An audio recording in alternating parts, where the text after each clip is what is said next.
मैंने आप लोगों को प्रॉमिस किया था कि टेंस का थर्ड पार्ट लेकर के आऊँगा, यानी कि हमने पहले पार्ट में प्रेजेंट टेंस को डिस्कस किया था, उसके बाद सेकेंड पार्ट में हमने पास्ट टेंस को किया और अब थर्ड पार्ट में हम लोग फ्यूचर टेंस को करेंगे। तो जैसे प्रेजेंट टेंस पास्ट टेंस में था, सेम चीज़ हम फ्यूचर टेंस में करेंगे, यानी कि हम इसको 4 सब पार्ट्स में डिवाइड करेंगे, 4 टाइम जोन हम कह सकते हैं उसमें हम डिवाइड करेंगे। तो पहला होगा सिंपल फ्यूचर, उसके बाद होगा फ्यूचर कंटिन्यूअस और उसके बाद फ्यूचर परफेक्ट और फ्यूचर परफेक्ट के बाद होगा फ्यूचर परफेक्ट कंटिन्यूअस। तो आइए जल्दी से हम लोग सिंपल फ्यूचर की तरफ चलते हैं। तो सिंपल फ्यूचर टेंस का अगर स्ट्रक्चर हम लोग देखें तो यहां पर आप एक चीज नोट करेंगे स्ट्रक्चर में कि सब्जेक्ट प्लस ये जो विल शैल है ये हमने अलग से लगाया, बाकी वर्ब वन है। मतलब अगर हम विल शैल को हटा दें तो ये क्या बन जाएगा, सिंपल प्रेजेंट टेंस बन जाएगा। तो भाई फ्यूचर में आपको ये बिल्कुल ऐड करना ही करना है, यानी विल शैल चाहे फ्यूचर का कोई सा भी टेंस हो उसमें आपको विल शैल ऐड करना है। तो इससे हम एक और चीज सीखेंगे कि अगर हम विल शैल को हटा देते हैं तो वो हमारा सिंपल प्रेजेंट टेंस हो जाता है। तो आइए दो एग्जांपल लेते हैं, we will play, he shall play. अब यहां पर थोड़ा बहुत कंफ्यूजन होता है कि हम विल को यूज करें या शैल को। तो इन शॉर्ट में आपको बता दूं, ऐसा कोई हार्ड एंड फास्ट रूल नहीं है कि कौन से नाउन या कौन से प्रोनाउन के साथ विल या शैल यूज करना चाहिए। आपकी मर्जी, आप जहां चाहे विल यूज करें, जहां चाहे आप शैल यूज करें। तो आइए हम क्विकली देखते हैं सिंपल फ्यूचर टेंस को हम यूज कहां पर करते हैं। तो सबसे पहले मैं आपको बताऊं कि कोई एक्शन जो हमारा फ्यूचर में शुरू होने वाला और वो डेली रूटीन का हिस्सा होगा तो उसको भी हम सिंपल फ्यूचर टेंस में लाते हैं। जैसे हम कह सकते हैं वी शैल प्ले क्रिकेट। तो यहां पर क्या इंडिकेट है कि एक फ्यूचर एक्शन शुरू होने वाला है। दूसरा, ये जो एक्शन है ये कभी हमारे इंटेंशन या हमारी विलिंगनेस या प्रोबेबिलिटी से नहीं है, मतलब ये होना ही होना है। जैसे अगर हम कहते हैं टुमारो विल बी ट्यूसडे, तो ये हमारे विल पावर में नहीं है। या अगर मैं नहीं चाहता हूं कि टुमारो ट्यूसडे के बदले क्या हो जाए, संडे हो जाए, ताकि हम आराम से सो सके, तो ऐसा पॉसिबल नहीं है। ठीक है। उसके बाद दूसरा यूज देखिए कि कई बार ऐसा होता है जब हमसे क्वेश्चन पूछा जाता है और या फिर हमें कोई कुछ बताता है तो उस वक्त हम लोग इसको यूज करते हैं आई विल या वी विल लगा करके। जैसे अगर कोई कहता है आई डोंट हैव मनी, तो हम कहते हैं don't worry I will give you some. तो यहां पर हम आई विल को भी यूज करते हैं ऐसे एक्शन के लिए जिसको हम डिसाइड करते हैं at the time of speaking.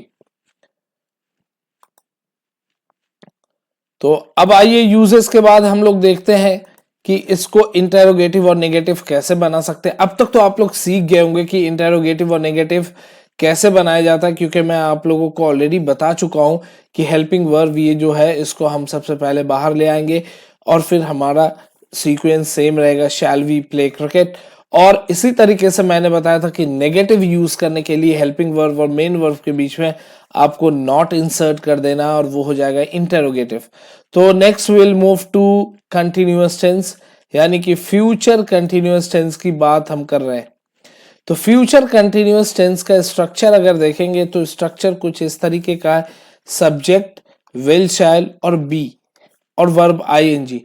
तो यहां पर बस आप ये कहेंगे कि फ्यूचर कंटिन्यूअस और प्रेजेंट कंटिन्यूअस में थोड़ा सा ये डिफरेंस है कि यहां पर बी के बदले इज या आर होता है। तो मैं आप लोगों को पहले भी बता चुका हूं और अभी भी बता रहा हूं, बी का जो फॉर्म होता है इज आर है, एम है, उसके बाद पास्ट फॉर्म हो जाता है वॉज वर, थर्ड फॉर्म हो जाता है बीन और आईएनजी फॉर्म हो जाता है बीइंग। ओके। तो यहां पर फ्यूचर कंटिन्यूअस टेंस का अगर हम देखें तो हम इस तरीके से लिख सकते हैं we shall be playing cricket. मतलब बी प्रेजेंट टेंस में अगर बी ना होकर के यहां पर क्या होता है, इज आर होता है। तो आइए अब हम इसके यूजेस यहां पर इसको यूज कर सकते हैं। तो जैसा कि हम लोगों ने पास्ट टेंस में किया था कि use to denote an action that will be in progress, वहां आपने किया था that was in the progress. यहां पर प्रोग्रेस में रहेगा at some point of time in future, आगे मतलब कल या कल के बाद कोई एक ऐसा चीज है जो एक्शन के प्रोग्रेस में रहेगा। दूसरा, use to express an action that is fairly certain to happen in the near future. जैसे कोई चीज हमारा प्लान है और करना ही करना है, जैसे we will be meeting our friends next Monday, तो इसके लिए भी हम क्या यूज करते हैं, फ्यूचर कंटिन्यूअस टेंस को यूज करते हैं।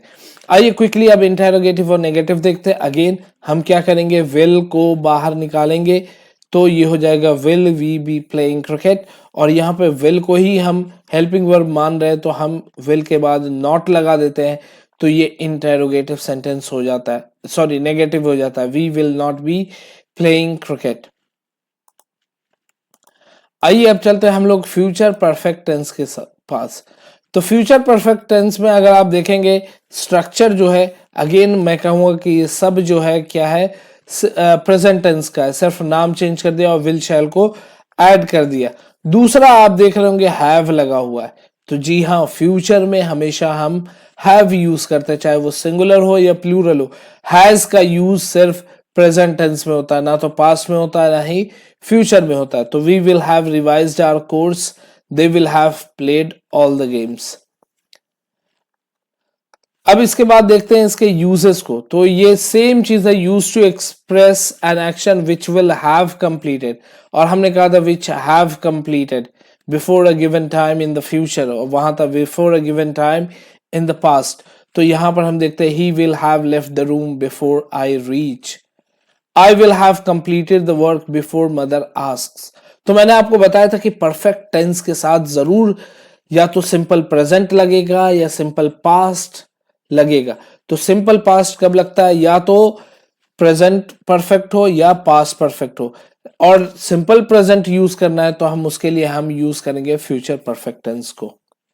Okay, now next let's look at interrogative and negative. Again हमने क्या किया है, बिल्कुल सिंपल सा फंडा है, विल को बाहर निकाला, will we have played cricket, यहाँ पे इंटेरोगेटिव छूट गया था, और अगेन विल के बाद हमने नॉट लगा दिया, तो वो क्या हो गया, नेगेटिव हो गया।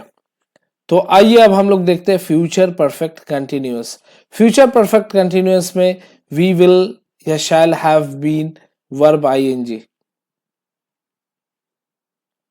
ठीक है। अगर विल शैल को हटा देते हैं तो अगेन ये क्या हो जाएगा, प्रेजेंट परफेक्ट कंटिन्यूअस टेंस हो जाएगा। तो इसका एग्जांपल देखते हैं, we will have been playing for 2 hours. तो ये क्या, ये फ्यूचर की बात कर रहे हैं। अब इसे इसके यूजेस क्या है, इसके यूजेस सेम है, बस थोड़ा सा टेंस में चेंज हुआ है। Action which will begin before a definite time in the future will continue up to the moment and will be in progress even at that moment. तो सेम चीज है ऑलमोस्ट, बस थोड़ा सा का डिफरेंस है। This river will have been overflowing its bank for over a week. तो आपको यूजेस भी इसका समझ में आ गया।